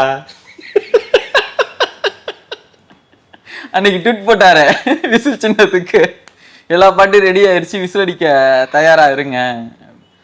18% வாக்குகள் வருது. தமிழ்நாட்டோட 3வது பிரதான கட்சியா தாவேகா வரும்ன்றதுல வந்து இது இல்ல அப்படின்ற மாதிரி மாற்று கருத்து இல்லைன்ற மாதிரி சொல்லியிருக்காரு. பழனி அது நெட்டு நீ எனக்கு நல்லதும் பண்ற கெட்டதும் பண்றன்ற மாதிரி இன்னைக்கு ஒரு ஓட் பர்சன்டேஜ் எடுத்துருந்து தாவேக்கா ஏற்கனவே 40% தாண்டி போயிட்டு இருக்குன்னு செங்கோட்டையன் சொல்றாரு. அப்புறம் ஒரு கூட்டத்துல ஆதவர்ஜன் என்ன சொல்றாரு, நாங்க இப்பவே 28% தாண்டிட்டோம். இப்ப நீங்க அதுலயும் வந்து ஒரு 10 கம்மி பண்ணி 18% தான் ஆயிருக்குன்னு பிரவீன் சக்கரவர்த்தி சொல்றாரு. தாவேக்காவினர் இப்பதான் உங்களை வந்து வரவேற்று பேசிக்கிட்டு இருக்காங்க. தேவையில்லாம அடி வாங்கிட்டு போக, தப்பா பேசி அடி வாங்கி போகாதன்ற மாதிரி 18% ஓட்டு இப்பவே உறுதியா இருக்குன்னு ஒண்ணு சொல்லியிருக்காரு. 3வது பெரிய கட்சியா வந்து வருன்றாரு. அவங்க 3வது பெரிய கட்சியால முதன்மை சக்தியா வரதுக்கு முயற்சி பண்ணிட்டு இருக்காங்க அப்படின்ற மாதிரி இன்னொரு பக்கம். இல்ல இதுவே வந்து அருண்ராஜ் அவர்கள் என்ன சொன்னாருன்னா, அது ஒரு வருஷத்துக்கு முன்னாடி எடுத்த டேட்டா இப்போ சொல்லிட்டு இருக்காரு அப்படின்றாங்க. அதுதான் 18, 28, 14 போயிட்டு இருக்காங்க. உண்மை நம்பர்ஸ் தெரியாது, உண்மையாவே தெரியாது, யாருக்குமே தெரியாதுல்ல. ஓட்டு போடாம எப்படிங்க தெரியும்? நீங்க திமுகவுக்கா இருக்கட்டும், அதிமுக இருக்கட்டும், தாவேக்காக இருக்கட்டும், ஓட்டுன்றது இப்ப என்ன சொல்றாங்க, அவங்கள்ட்ட பேஸா 20-25% 2 கட்சிக்கிட்டையும் இருக்கு. அது போக இப்ப மீதி இருக்கிற வாக்குகளை வந்து வாங்கணும் அப்படின்றது இப்ப இருக்கிற நிலைமை. இப்போ விஜய்க்கு ஒரு 18% இவர் வந்து சொல்றாரு. அப்ப ஒரு வருஷத்துக்கு முன்னாடினா இப்ப எவ்வளவு ஏறி இருக்கும் அப்படின்லாம் அதெல்லாம் அவங்க கணக்குன்னு வச்சுங்களேன். அவர் ஒரு கணக்கு சொல்றாரு, நான் ஒரு கருத்து கணிப்பு எடுத்தா அதுல 18% இருக்கு அப்படின்றாரு. காங்கிரஸ் கூடயும் அப்பப்ப தொடர்புல இருக்கிற விஜய்க்கும் ராகுல் காந்திக்கும் தொடர்புல இருக்கிற பாலமே வந்து பிரவீன் சக்கரவர்த்தி தான். சோ என்ன நடக்க போகுதுன்னு தெரியல. 3வது சக்தின்றாரு. 3வது சக்தியா உருவெடுத்தா இந்த தமிழ்நாட்டுல அது உருப்படாது, அது அவ்வளவுதான், 3வது சக்தியாவே முடிஞ்சு போயிடும். அதனால ஒரு 3வது சக்தின்னு சொன்னது ஒரு கேள்விக்குறியா இருக்கு. ஆனா அவர் சொன்ன விதம் வந்து இந்த 2 கட்சிகளுக்கு அடுத்து தாவேக்கா தான் இருக்கு, ஒரு பெரிய சக்தியா வந்து வராங்க, நிறைய வாக்குகளை வந்து உடைக்கிறாங்கன்னு அவர் வந்து சொல்றாரு. அது என்ன நடக்க போகுதுன்னு தெரியல. அதெல்லாம் இன்னைக்கு ஓட்டு போடுற அன்னைக்கு, கவுண்ட் பண்ற அன்னைக்கு தான் தெரியும். பட் ஆனா அந்த நம்பர்ஸ்ல எல்லாருக்குமே ஒரு இது இருக்கு, ஹாப்பி இருக்கு. தாவேக்கா சைட்ல சொல்றேன், ஒரு 15, 18 சொல்லும் போது அப்பாடா நம்ம ஒன்னும் சாதாரண ஃபர்ஸ்ட் எலெக்ஷன்லயே ஒரு 18, 20 அப்படின்னு ஒரு சந்தோஷப்படுற மாதிரியான ஒரு நம்பர் தான் இருக்கு. மற்றபடி இந்த கமலஹாசன் வந்தப்ப 3% வருவாரு, 5% வருவாரு, ரஜினி வந்தா ஒரு இவ்வளவு வரும், சீமானுக்கு 8 தான்ற மாதிரிலாம் இல்லாம ஒரு 15க்கு மேலதான் எல்லாமே வந்து சொல்றாங்க. ஸோ அது வரைக்கும் தாவேக்காவினருக்கு ஒரு சந்தோஷம் தான். பிரவீன் சக்கரவர்த்திய புக் மார்க்ல வச்சிருக்காங்க, இருக்கு உனக்கு ஒரு நாள் 18 நான் சொல்றேன் இல்ல கூட்டணி மட்டும் அமையாம போட்டு உனக்கு இருக்குடி அப்படின்னு இருக்காங்க. விஜய் அவர்கள் 13ஆம் தேதி வந்து சேலத்தோட மீட்டிங் வந்து அரேஞ்ச் பண்ணிட்டு இருக்காங்க. மனு எல்லாமே கொடுத்துருக்காங்க. செமையா இருக்கும். உன் இடத்துக்கு வந்து இணையவா நீ வெளில வான்னு நான் வந்துட்டேன், நான் உன் இடத்துக்கு அப்படின்ற மாதிரி இதோ வந்துட்டேன். சேலத்துல மாநாடு இல்ல மக்கள் சந்திப்பு தான் பண்றதா இருக்காங்க. அதுக்கும் கொடுத்துருக்கோம். அதுக்கு இன்னும் பிரச்சனை எல்லாம் பண்ண போறாங்க அப்படின்றது தெரியலன்னு அருண்ராஜ் அவர்கள் 13ஆம் தேதி சேலத்துல மக்கள் சந்திப்புக்கான இடங்கள்லாம் பார்க்கப்பட்டு அதுங்க இடங்கள் எல்லாம் செலக்ட் செய்து காவல்துறையினர் செய்து கொண்டு சேலம் பார்த்திபன் அவர்கள் கொடுத்திருக்கார். கொடுத்ததற்கு வாங்கி வச்சிருக்காங்க. அனுமதி எல்லாம் வாங்கினதுக்கு அப்புறம் கொடுப்போமா வேணாமான்னு எல்லாம் பேசி கலந்து ஆலோசிச்சுட்டு கொடுப்பாங்க. கொடுத்துருவாங்க. இனிமே கொடுக்காம இருக்க முடியாது, இல்லைன்னா அது பெரிய பிரச்சனையாகும். அதுக்கு ஒரு வீடியோ போடுவாங்க, எல்லாம் பண்ணுவாங்க. அதனால கொடுத்துருவாங்க. மக்கள் சந்திப்பு ஏற்கனவே நடந்துட்டு தானே இருக்கு. அதனால ஈரோட்லயும் கொடுத்துட்டாங்க, இங்கேயும் வந்து சேலத்துலயும் கொடுத்துருவாங்க. ஸோ சேலத்துல நடந்தா அது வந்து ஒரு மாதிரி வைபா இருக்கும். என்ன பேச போறார் அப்படின்ற ஒரு காரணம். ரெண்டாவது, திமுக விட ஏடிஎம்கே எப்படி அட்டாக் பண்ண போறார், எடப்பாடி பழனிசாமியோட ஊரு, அங்க போய் எப்படி அட்டாக் பண்ண போறாரு, அது ஏடிஎம்கே எப்படி பார்க்க போகுது. இப்போ இது வரைக்கும் திமுக தான் வந்து இதுக்கெல்லாம் குடைச்சல் கொடுத்ததுன்னு சொல்லிட்டு இருந்தாங்க. இந்த மாதிரி மண்டபம் கொடுக்க மாட்டேங்கிறாங்க, ரோடுக்கு போறதுக்கு காவல்துறை அனுமதி கொடுக்க மாட்டேங்கிறாங்க, எதுக்கும் ஃபெசிலிட்டிஸ் பண்ண விட மாட்டேங்கிறாங்க. இப்ப ஏடிஎம்கேவும் ஒரு எதிரி ஆயிட்டாங்க. சோ இப்ப ஏடிஎம்கே என்ன மாதிரியான குடைச்சல்கள் அங்க கொடுக்க போகுது, சொந்த தொகுதிவே, அதனால என்னெல்லாம் நடக்கும்ன்றது சுத்தி இருக்கலாம், சித்தப்பன் பெரியப்பன் பங்காளிங்கவேன்னு எடப்பாடி சொன்னாருன்னா அங்க அது வேற மாதிரி ஒண்ணு எதிரொலிக்கும். சோ அப்ப அங்க பேசுறதும் வந்து ஒரு இன்ட்ரெஸ்டிங்கான விஷயமா இருக்கும். சேலத்துல போய் விஜய் அவர்கள் பேசும்போது ரொம்ப நாள் கழிச்சு மக்கள் சந்திப்புக்கு போறாரு, ஈரோட்டுக்கு அப்புறம் போறாருன்னு போது அது ஒரு எதிர்பார்ப்பா இருக்கும். அது இல்லாம அதிமுகவோட இவ்வளவு உரசல்களோட சேலத்துக்கு போறாருன்னு போது இன்னும் பெரிய உரசலா இருக்கும். அது முடிஞ்சதுக்கு அப்புறம் பெரிய உரசல்கள் நடக்கும் அப்படின்றத உறுதியாவே சொல்லலாம். இல்ல இப்ப டார்கெட் எல்லாமே ஃபுல்லாவே இந்த கொங்கு பெல்ட்லயே இருக்குது தாவேக்காக்கு. கொங்கு பெல்ட்ல இவங்களுக்கு கொஞ்சம் ஓட்ஸ் கம்மியா இருக்குன்னு சமீபத்துல ஒரு இது நடந்திருக்குது. நம்ம இதயா சார் கூட அப்படிதான் சொன்னார். கொங்கு தவிர மற்ற எல்லா இடத்துலயும் தாவேக்கா நல்ல ரிசல்ட்ஸ் இருக்கு, ஆனா கொங்குல வந்து இவங்களுக்கு கொஞ்சம் கம்மியா இருக்குன்ற மாதிரி ஒன்று சொல்லியிருந்தாரு. அதனால மேபி அது கூட இருக்கலாம். கொங்கா கூட ஆல்ரெடி அதிமுகவோட கோட்டை தான் நம்ம பார்ப்போம். செங்கோட்டையன் அவர்கள் இங்க வந்திருக்காரு. செங்கோட்டையன் அவர்கள் எடுத்த சில இதெல்லாம் ஃபெயிலியர்ஸ் ஆயிருக்கு. நிறைய பேரை கூப்பிட்டு வர விஷயமா இருக்கட்டும், சில விஷயங்கள்லாம் அங்க ஃபெயிலியர் ஆயிருக்குன்றது யாரும் சொல்லலாம் இல்ல, பார்த்தாலே தெரியுது. வர வேண்டிய நிறைய பேர் வந்து வரல அப்படின்ற மாதிரியான விஷயங்கள்லாம் தெரியுது. அதனால இந்த கொங்கை கொஞ்சம் கான்சென்ட்ரேட் பண்றாங்க. அதனால சேலம் ஏற்கனவே பிளான் பண்ணதுதான், பிளான்ல இருந்ததுதான். இப்போ கொஞ்சம் தள்ளி போய் இந்த டேட்ல வருது. உறுதிப்படுத்திட்டாங்கன்னா வெள்ளிக்கிழமை 13th வந்து விஜய் அங்க போறது உறுதி. அங்க ஒரு சம்பவம் இருக்கு, ஆனா யாருக்குன்னு தான் தெரியல. திமுக அதிமுக அது தெரியல, அது பொறுத்து இருந்து தான் பார்க்கணும். அடுத்து பாத்தீங்கன்னா நாடாளுமன்றத்துல எம்பி கமலஹாசன் அவர்கள் தமிழில் வீர உரை பாத்தீங்களா? புரிஞ்சுதா இருக்காது? இல்ல தமிழ்ல பேசினார் மட்டும் தெரிஞ்சிச்சு, ஆனா என்ன தமிழ்ல பேசினாருன்னு யாருக்கும் தெரியல. உங்களுக்கு பக்கத்துல உட்கார்ந்து கை தட்டாரு பாத்தீங்களா இல்லையா? இன்னும் பக்கத்துல போய் கமலஹாசனே குனி வச்சு அடிச்சிருப்பார் போல இருக்கு. தமிழ்ல பேசுறாரு, தமிழ்நாட்டுக்காரன். எனக்கே அது இன்னும் புரியல. நீ டிரான்ஸ்லேட் போட்டு கேட்டுக்கிட்டு இருக்க, உனக்கு எப்படி புரிஞ்சுது? அது எப்படி உடனே புரிஞ்சுது? அதுக்கு 2-3 செகண்ட் ஆகுமே. இது 2-3 செகண்டா? அதுக்கு ஆகுங்க, டைம் ஆகுங்க. அப்படி ஏங்க சாதாரணமா ஒரு ட்வீட் போட்டாலே அதை எடுத்து ஆராய்ச்சி அது சாட் ஜிபிடில கொடுத்து நார்மல் தமிழ்ல வாங்கி பேசுறதுக்கே டைம் ஆகும். பேசினாரா பக்கத்துல இருக்க உடனே புரிஞ்சிருச்சா, உடனே டேபிள தட்ட ஆரம்பிச்சிட்டாரு. எனக்கு தெரிஞ்சு உட்காருங்கன்னு சொல்றதுக்கு பதிலா டேபிள தட்ட ஆரம்பிச்சிட்டு இருக்காரு மனுஷன். உடனே நம்மளால அதை கொஞ்சம் உணர்ச்சி வசப்பட்டு கையெல்லாம் தூக்கி தமிழ்னு பேசி ஒரு மாதிரி ஏதோ பண்ணிட்டாரு. அவரும் வந்து இந்த நாடாளுமன்றத்துக்கு போறதுனால எம்பின்ற அந்த போஸ்டிங்கை காட்டுறதுக்காக எல்லாத்துக்கும் எம்பி லெட்டர் பேட் தான் யூஸ் பண்றாரு. ஏதாவது அறிக்கை கொடுக்கறதா இருந்தாலும் சரி, சினிமா உலகத்துக்கு ஏதாவது அறிக்கை கொடுக்கறதா இருந்தாலும் சரி, எல்லாத்துக்குமே இந்த லெட்டர் பேட் தான் வச்சு.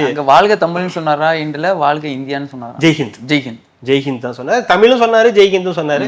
பட் எண்ட் ஆஃப் தி டே அதெல்லாம் தாண்டி ஒரு தமிழ்நாட்டை சேர்ந்த ஒரு நபர், ஒரு தமிழர் வந்து நாடாளுமன்றத்துல போய் அவருடைய வந்து குரலை வந்து பதிவு செய்தது, அது தமிழ்ல அவர் பேசினதுன்றது ஒரு சந்தோஷமான விஷயம்தான். அதை வந்து பாராட்டணும். அவர் இங்கிலீஷ்ல கூட அவர் நல்லா பேசுவாரு, அந்த லாங்குவேஜ்ல கூட பேசியிருக்கலாம். அவருக்கு ஹிந்தி தெரியும், அதுல கூட அங்க எல்லாருக்கும் புரியுற மாதிரி பேசியிருக்கலாம். அதெல்லாம் தாண்டி கமல் அவர்கள் தமிழ்ல பேசணும், அது தமிழ்ல வந்து உச்சரிச்சு அது அந்த விஷயத்தை எதிரொலிக்கணும்னு வந்தது உண்மையாவே நல்ல விஷயம். அது வந்து ஒரு பாராட்டக்கூடிய ஒரு விஷயமா தான் இருக்கும். உண்மையா சொல்றேன், அவர் என்ன பேசினாருன்னா நான் கேட்கல, ஆனா அவர் தமிழ்ல பேசினாருன்றது மட்டும் நான் கேட்டேன். ஏன்னா அவருக்கு ஏதோ பேசினாருன்னு மட்டும் எனக்கு தெரியும், ஃபுல்லா நான் பார்க்கல. நீங்க வச்சீங்க, நான் பார்க்கல. இல்ல நானே நவுத்தும் போது நீங்களே கேட்டீங்க என்ன பார்க்கல, எப்படியும் புரியாது, அது ஏன் நம்ம பார்க்கணும் அப்படின்னு கேட்டேன். ஓகே, பட் ஏதோ சொன்னாருன்றது மட்டும் தெரியும். நாட்டுக்கு ஒண்ணு மட்டும் ஓட்டுக்கு விலை போக மாட்டான் கமலஹாசன்ற மாதிரி, அந்த கட்சியை மட்டும் தான் விற்பேன், ஓட்டை விற்க மாட்டேன் அப்படின்ற மாதிரி சொன்னாரு. அது மட்டும் எல்லாருக்கும் புரிஞ்சுது. கரெக்ட் தானே? அந்த மாதிரி தானே? ஓகே தான். ஓட்டை விற்க மாட்டேன், கட்சியை வச்சுட்டேன், ஓட்டை விற்க மாட்டேன். முதலமைச்சருக்கு நன்றி சொன்னாரு. நான் இங்க வந்து பேசுறதுக்கு காரணமே வந்து முதலமைச்சர் மு க ஸ்டாலின் தான், அவருக்கு நன்றி அப்படின்னு சொல்லி முடிச்சாரு. ஓகே, தமிழ்ல பேசின வரைக்கும் ரொம்ப சந்தோஷம். தொடர்ந்து எப்படி பேச போறாருன்றத, தமிழ்ல தான் பேச போறாருன்றத பார்க்கணும். கண்டிப்பாங்க. இது ஒரு கேஷுவல் டாக்ல இது ஆமா வழக்கம் போலயே போயிருக்கு. இதுக்கு இந்த செட்டப்லாம் வேற இல்ல, ரெகுலரா உட்காந்து ஒரு மாதிரி இருக்கு. இந்த மாதிரி எல்லாம் வச்சுட்டு உட்காந்தா கொஞ்சம் நல்லா இருக்கு. நல்லா இருக்கு பார்த்தேன். நல்லா இருக்கு, நல்லா இருக்கு. கண்டிப்பாங்க. அடுத்த ஒரு நேர்காணல்ல நம்ம இந்த மாதிரி இல்லைங்க, நாளைக்கு நாளைக்கு. மிக்க நன்றி, மகிழ்ச்சி. என் நெஞ்சில் குடியிருக்கும்